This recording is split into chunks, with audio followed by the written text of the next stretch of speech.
욥기는 42장까지 있는 긴 성경입니다.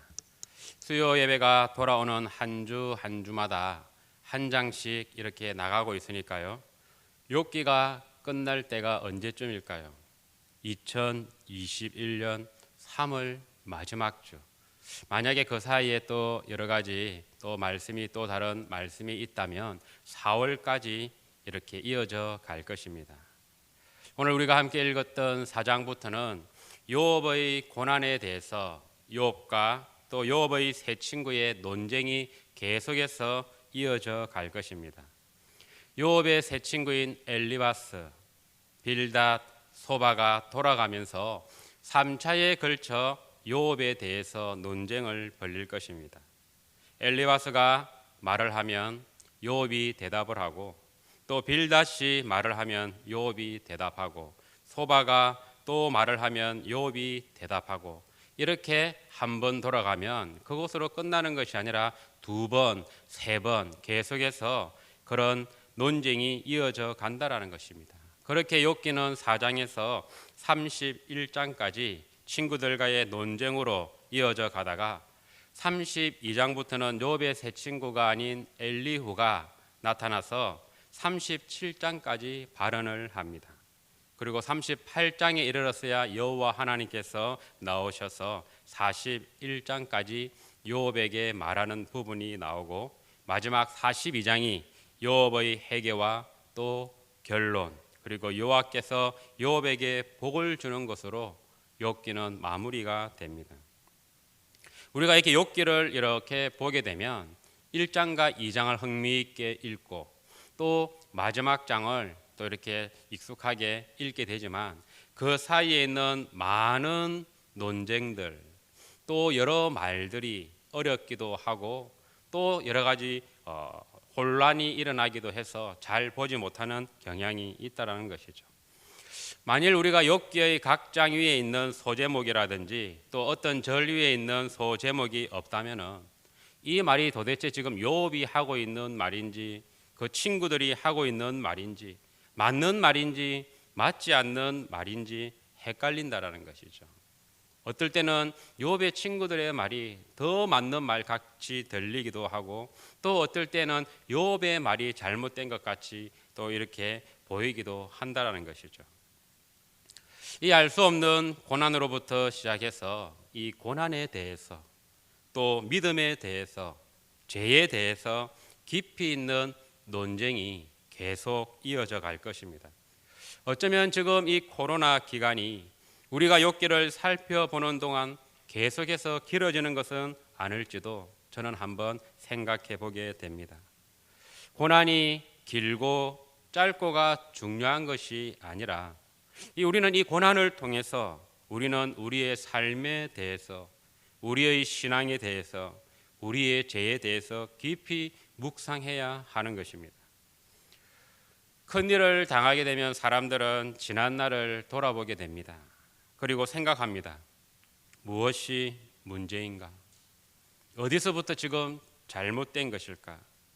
이 일이 일어나는 것이 나의 잘못으로 인하여 발생한 것은 아닐까?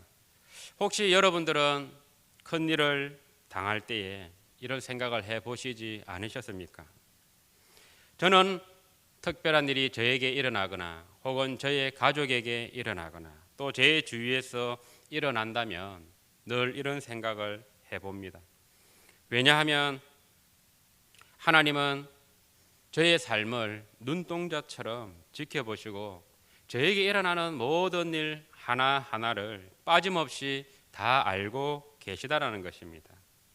나에게 이런 일이 일어났으니까 내 가족에게 이런 일이 일어났으니까 하나님은 이 일을 통해서 어떤 계획을 하고 계시는 것일까? 어떻게 이 일을 이끌어 가실 것인가? 하나님께서 이스라엘 백성들을 애굽에서부터 약속의 땅 가나안까지 이끌어 가실 때 그 모든 것을 계획하신 분은 바로 하나님이시고 그 모든 일들을 이끌어 가신 분도 하나님이시라는 것입니다. 하나님은 이스라엘 백성들에 대해서 멀찌감치 떨어져서 계시는 그런 분이 아니라는 것입니다. 무관심한 분이 아니시라는 것이죠. 날마다 우리의 삶 가운데에, 우리의 생각 가운데, 우리의 계획 가운데에, 우리의 가치관 가운데, 우리가 세우고 있는 그 목적 가운데에 우리와 함께 하시고 우리와 동행하시는 분이 바로 하나님이시라는 것을 믿으시기 바랍니다.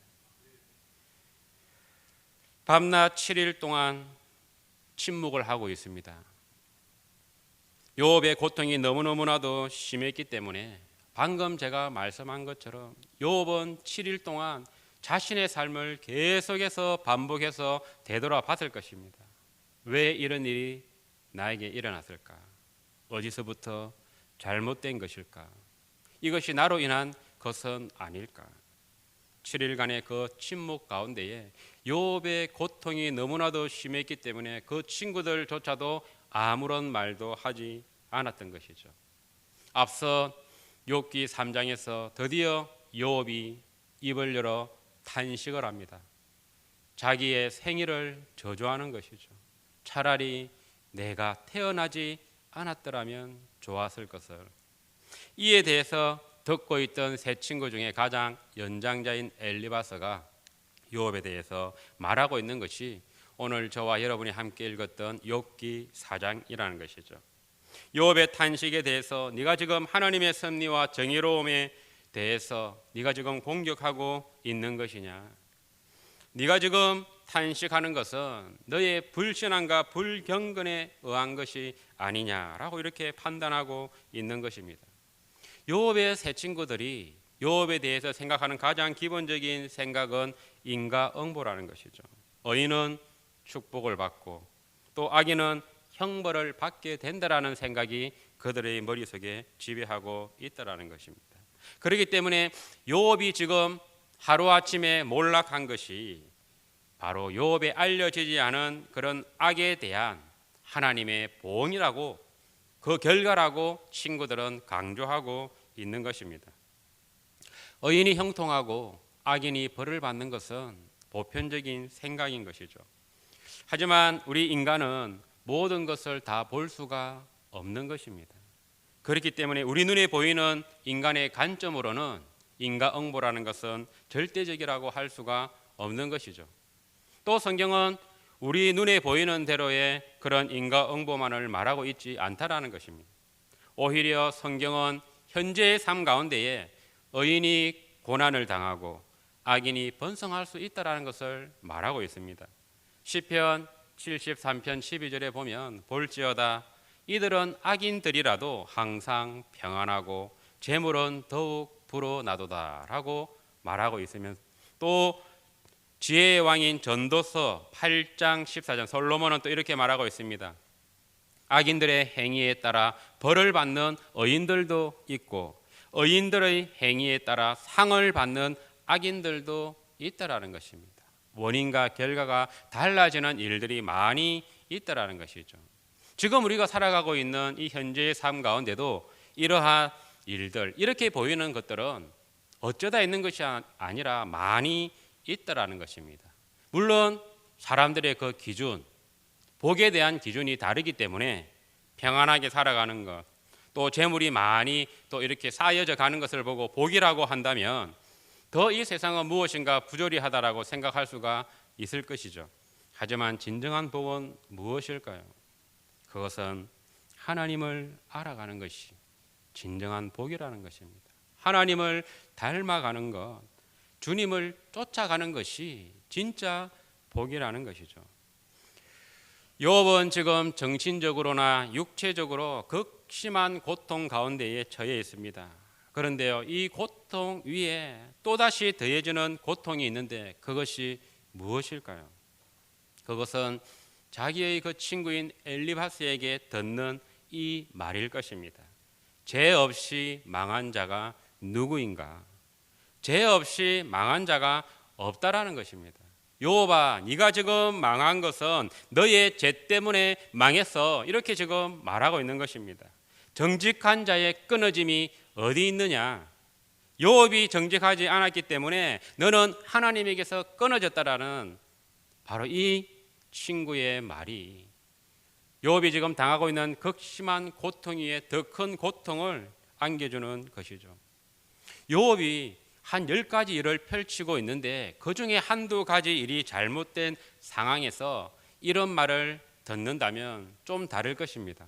요업이 10가지 일을 펼쳐놓고 있는데 그중에 좀 더 많은 서너 가지 일이 잘못된 상황에서 이 말을 듣는 것이 아니라 요업이 현재 처해 있는 상황은 요업의 모든 상황이 요업의 모든 주의가 다 폐허가 되어버린 이 상황에서 어느 누가 보더라도 그렇게 보일 수밖에 없는 그런 상황에서 엘리바스의 이 송곳 같은 말을 듣는 그 요업의 고통이 얼마나 크겠냐라는 것이죠. 그것도 자기들을 잘 아는 친구라 하는 사람들이 먼 곳에서부터 요업을 위로하여 온 그 친구들의 입을 통해서 듣는 말이 너는 죄 때문에 망한 것이잖아. 너는 정직하지 못했기 때문에 끊어진 것이잖아. 저도 사역을 하면서 가장 힘들 때가 있습니다. 그것이 언제일까요? 사역이 너무 많아서일까요? 아니면 쉬는 날도 없이 계속해서 여러 가지 일들이 계속 생겨서일까요?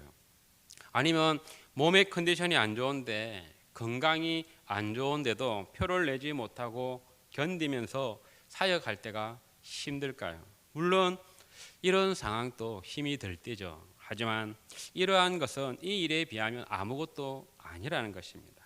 그것은 무엇입니까? 성도님들이 저희에 대해서 잘못 알고 있을 때, 저희에 대해서 잘못 판단하실 때라는 겁니다.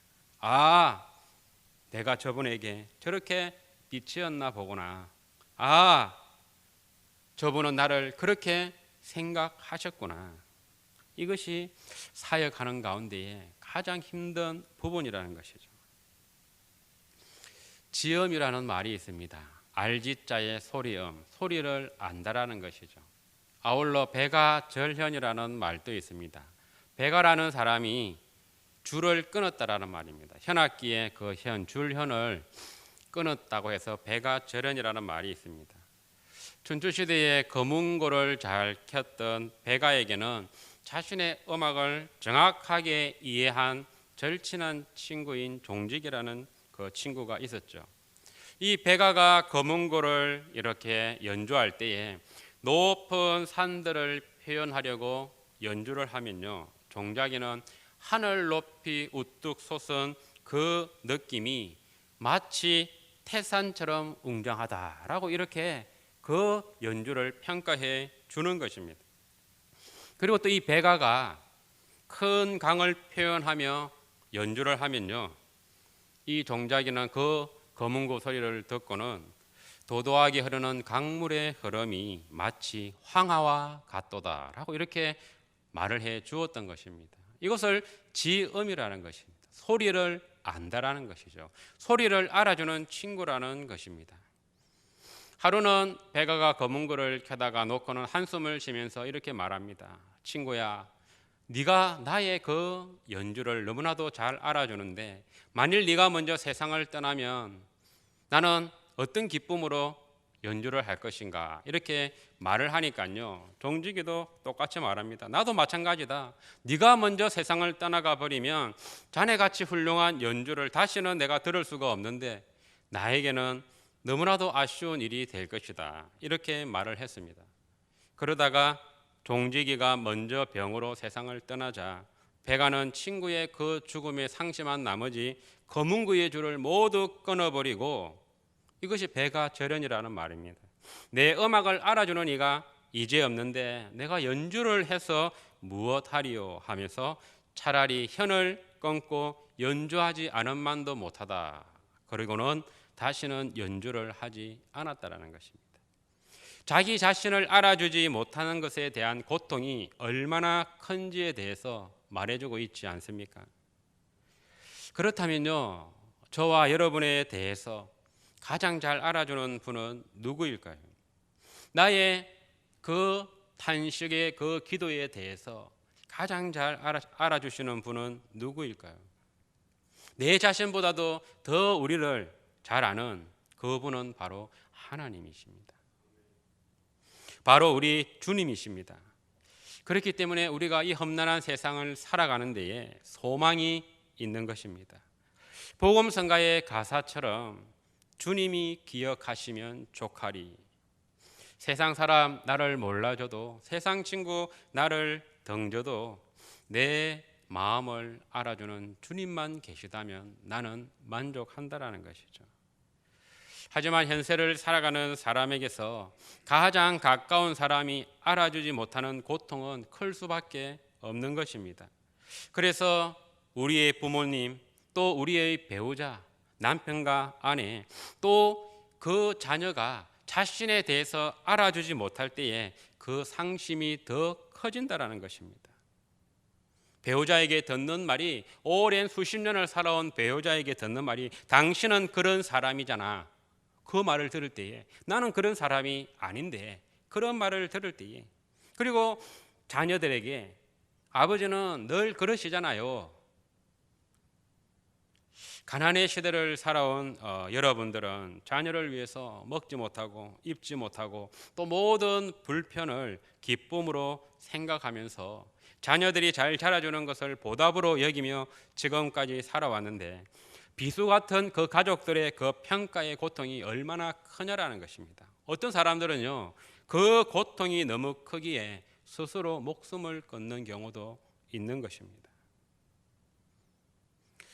그런데 이 엘리바스는 욥에게 이런 말을 하고 있다라는 것이죠.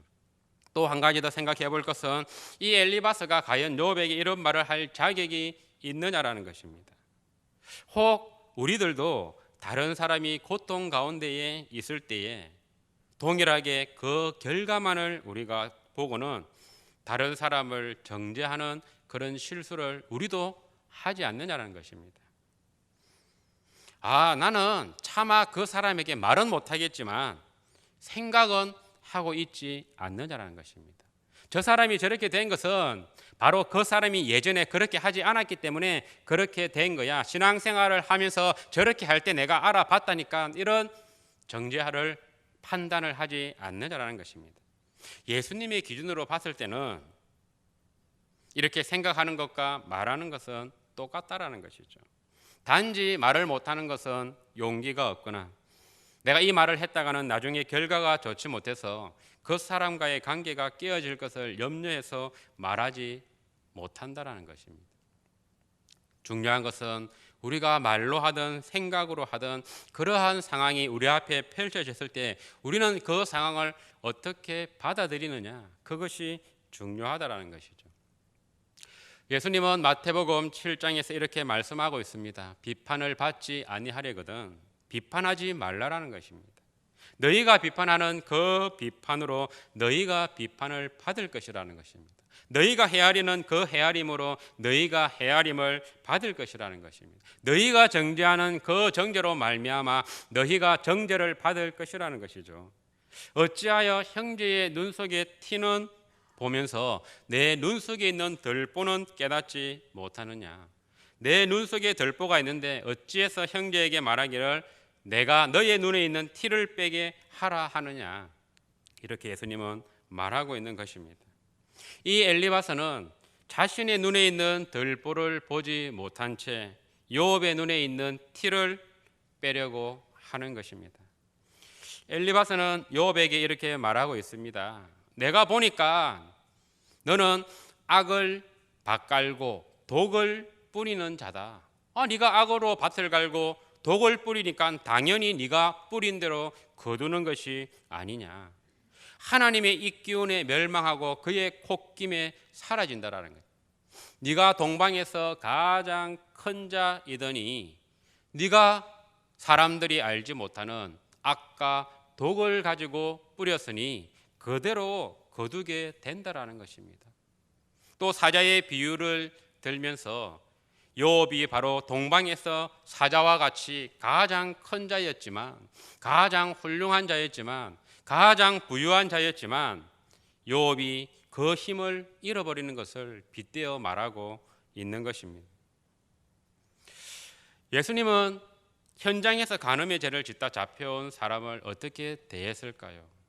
엘리바스와는 다르게 아무리 그 여자가 현장에서 가늠하다 사람들에게 끌려와가지고 예수님에게 물어봅니다. 이 자는 간음하는 여자인데 모세는 율법으로 이 자를 돌로 치라고 했는데 선생님은 어떻게 하실 것입니까? 예수님은 거기에 대답하지 아니하고 침묵을 하시죠. 그러니 계속해서 되묻는 것입니다. 예수님은 어떻게 하실 것입니까? 모세는 율법으로 이런 자를 돌로 치라고 하였습니다. 예수님이 뭐라고 말했습니까? 너희 중에 죄 없는 자가 먼저 돌로 치라는 것이죠. 그들은 예수님의 말을 듣고 양심의 가책을 느끼고 어른으로부터 젊은이 이르기까지 그 자리를 다 떠나고 이제는 그 여자와 예수님 단 2명만이 그 자리에 남게 됩니다. 예수님은 물어보죠. 여자야, 너를 고발하던 자가 어디 있느냐? 너를 정죄한 자가 어디 있느냐? 없습니다, 주님. 이렇게 말하니 죄가 없으신 예수님이 그 여자에게 나도 너를 정죄하지 아니하노니 다시는 가서 죄를 범하지 말라라고 이렇게 말을 하고 있는 것입니다. 우리 중에 죄 없는 자가 있습니까? 작은 죄, 적은 죄는 괜찮고 큰 죄, 많은 죄를 지은 사람은 작은 죄와 적은 죄를 지은 사람에게 정죄를 받아야 하는 것입니까? 너의 죄의 무게와 나의 죄의 무게는 차원이 다른 거야. 이렇게 말할 것입니까? 엘리바스처럼 나는 적은 죄, 작은 죄를 지었고 내가 보건대 너는 큰 죄, 또 무거운 죄를 지었어. 이렇게 구분하냐라는 것입니다. 하물며 특별한 잘못, 큰 잘못을 하지 않았던 그 욥, 평상시에 하나님을 경외하고 악에서 떠났던 그 욥이 하나님이 인정하신 욥이 자기와 친하다는 친구에게 듣는 이 말들은 어떠했겠냐라는 것입니다.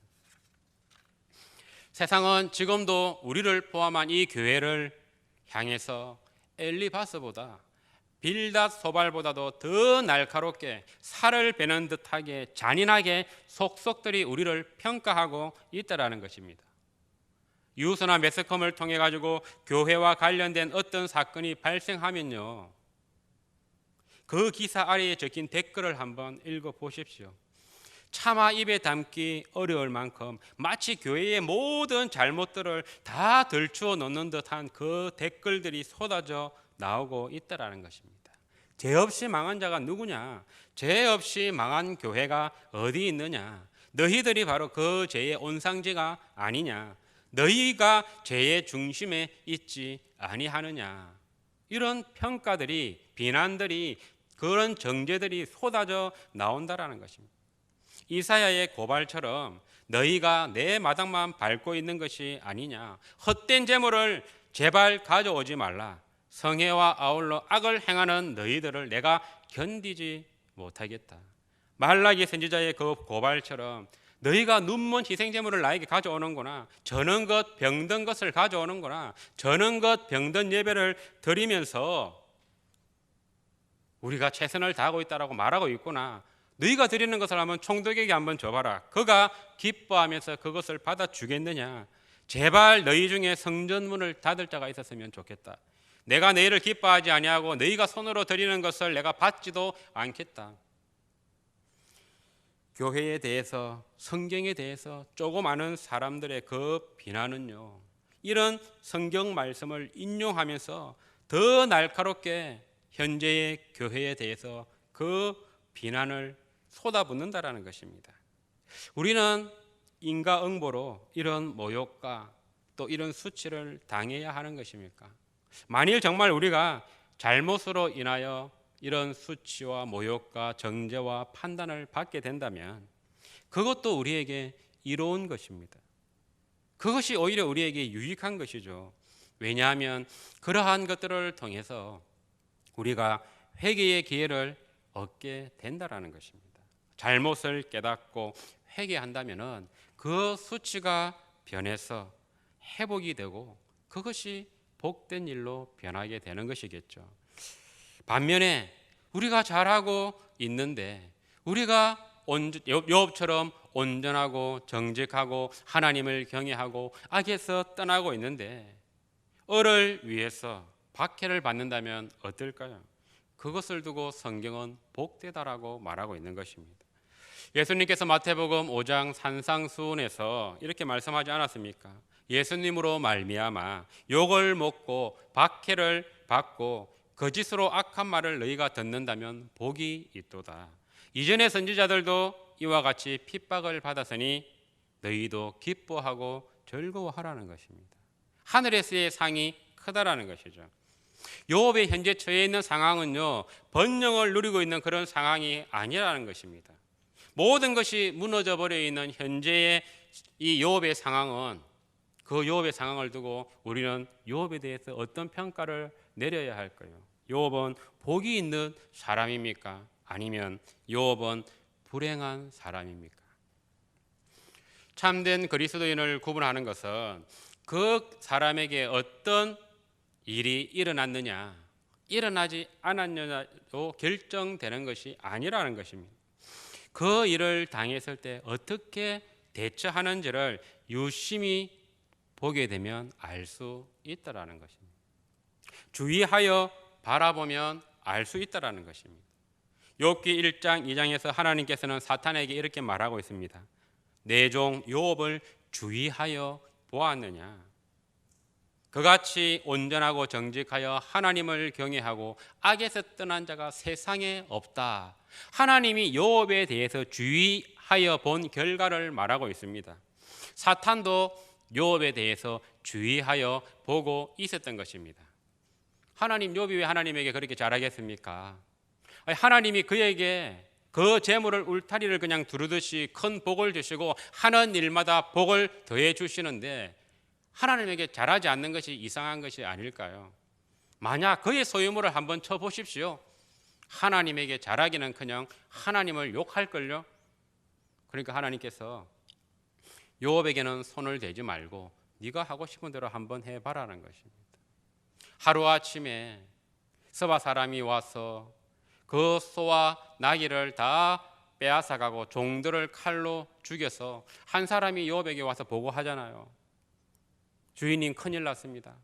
이런 일을 당했고 저는 혼자 살았기 때문에 이렇게 주인님에게 말하러 왔습니다. 그가 아직 말하고 있는 그때에 하늘에서 불이 내려와서 양들과 종들을 다 불살라 버렸습니다. 저만 혼자 살았기 때문에 종의 욥에게 보고하러 왔습니다. 그가 아직 말하고 있는 동안에 갈대아 사람들이 세 무리로 나누어서 바로 낙타를 빼앗고 종들을 칼로 죽여서 나만 홀로 살았기 때문에 주인님에게 보고하러 왔습니다. 그가 아직 말하고 있는 동안에 이런 일들이 일어나고 1, 2년 뒤에 일어난 것이 아니라 몇 개월 뒤에 일어난 것이 아니라 그가 아직 말하고 있는 동안에 종이 와서 당신의 큰아들 집에서 자녀들이 다 함께 모여 잔치를 하고 있는데 바람이 불어와서 집 내 모퉁이 돌이 무너져 버려가지고 다 깔려 죽었다라는 것입니다. 욥이 옷을 찢고 탄식을 하면서 하나님께서 하나님에게 예배하며 고백하는 것이 무엇입니까? 어마어마한 일을 겪었습니다.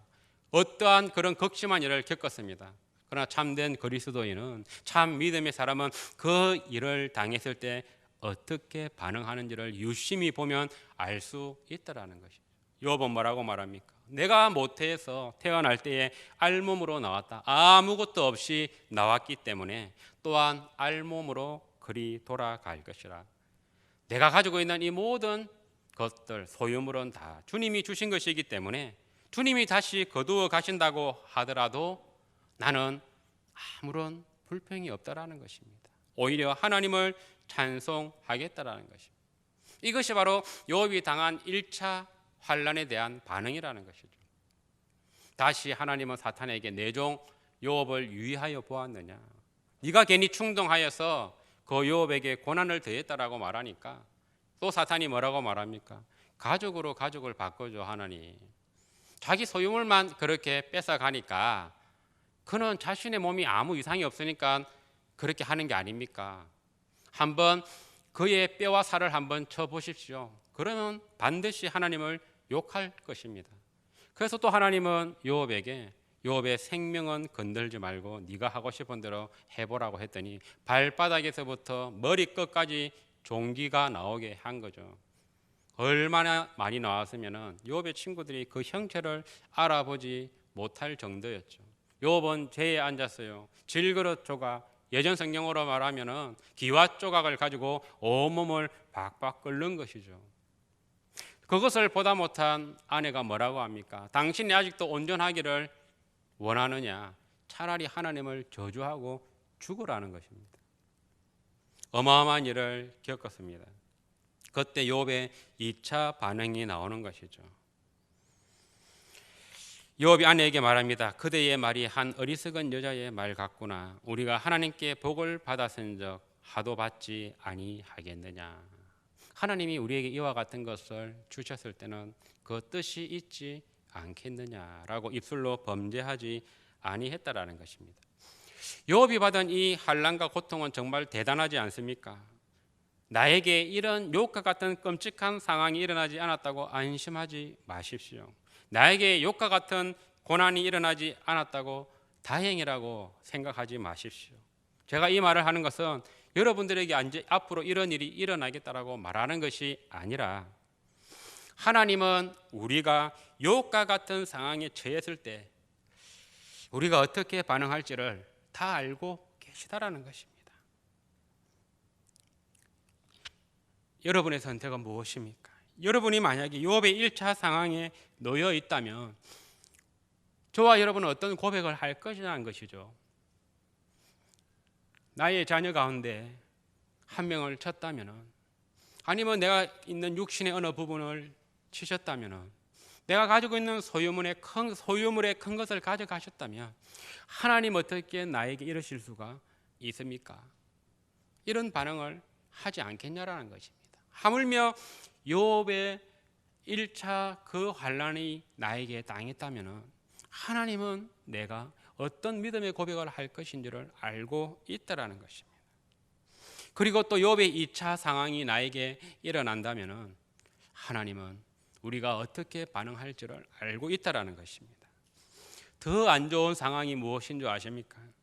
우리가 환난은 당하는데 그 동기가 다르다면 어떻게 되겠냐라는 것이죠. 우리가 욥의 같은 그런 상황이 아니라 욥과 반대되는 상황에서 욥과 같은 고난을 받게 된다면 사탄은 우리를 정죄합니다. 뭐라고 정죄할까요? 죄 없이 망한 자가 누구냐? 정직한 자가 끊어지는 일이 있느냐라는 것이. 너희가 그렇게 망한 것은 너희의 죄 때문이라는 것이죠. 베드로는 이렇게 말하고 있습니다. 2장에서 부당하게 고난을 받아도 하나님을 생각함으로 슬픔을 참으면 이는 아름다우나, 자신이 당하는 고난이 부당한 고난이라면 하나님을 생각함으로 참으면 아름답다라는 것입니다. 그런데 죄가 있어 매를 맞고 참으면 무슨 칭찬이 있으리요? 선을 행함으로 고난을 받고 참으면 이는 하나님 앞에서 아름답다라는 것입니다. 우리는 어떤 길을 걸어가야 할까요?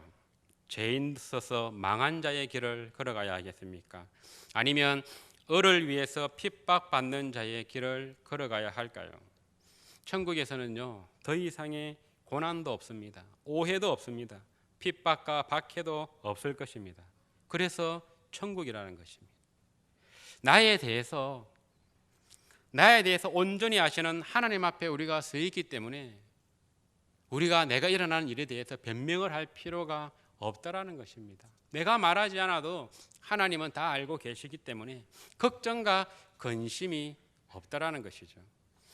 지금 우리가 처해 있는 가장 극심한 고통이 무엇입니까? 여러분들은 지금 평안하게 살아가고 있습니까? 아니면 극심한 고통 가운데 지금 살아가고 있습니까? 하나님 앞에 우리가 함께 모였어요. 마음껏 소리 높여 찬양하지 못하고 예배하지 못하는 이 상황, 사람들을 마주 대하면서 복음의 진리를 전하지 못하는 이 상황, 서로의 손을 붙잡고 상대방의 기도 제목을 놓고 함께 울어주면서 기도해 주지 못하는 이 상황, 이런 상황에 대해서 저와 여러분은 얼마나 큰 고통을 느끼고 있느냐라는 것이죠. 몸의 육체적인 고통도 크지만 영적인 이 고통 또한 감당하기가 어려울 만큼 크다라는 것을 우리는 알아야 한다라는 것입니다. 우리는 느껴야 하는 것이죠. 어떠한 모양이든지 고난은 우리에게 유익이 있습니다. 다른 사람의 시선, 다른 사람의 판단, 다른 사람의 정죄함 앞에서도 이 한국 교회는 지금 빛이 없는 긴 터널 속에 갇혀 있는 듯한 답답함과 또 불완전한 현실의 그 속에 있을지라도 영원한 소망이 되시는 우리 주 예수 그리스도를 바라보아야 한다는 것입니다. 우리가 당하는 이 고통 가운데, 오해 가운데에 손가락질 당하는 그 앞에서, 정죄함 앞에서 우리는 무엇을 얻는 것일까요? 그것은 바로 예수 그리스도의 십자가를 알아가고 있다라는 것입니다. 십자가의 그 고통에 조금이나마 우리가 지금 동참하고 있다라는 것입니다. 이것이 사랑의 하나님의 마음을 배워가는 것이죠. 이것이 바로 우리에게 주어진 희망의 메시지요, 복음이 될 것입니다. 이와 같은 복된 믿음의 삶을 살아가는 저와 여러분이 되시기를 주님의 이름으로 소원드립니다. 기도하겠습니다.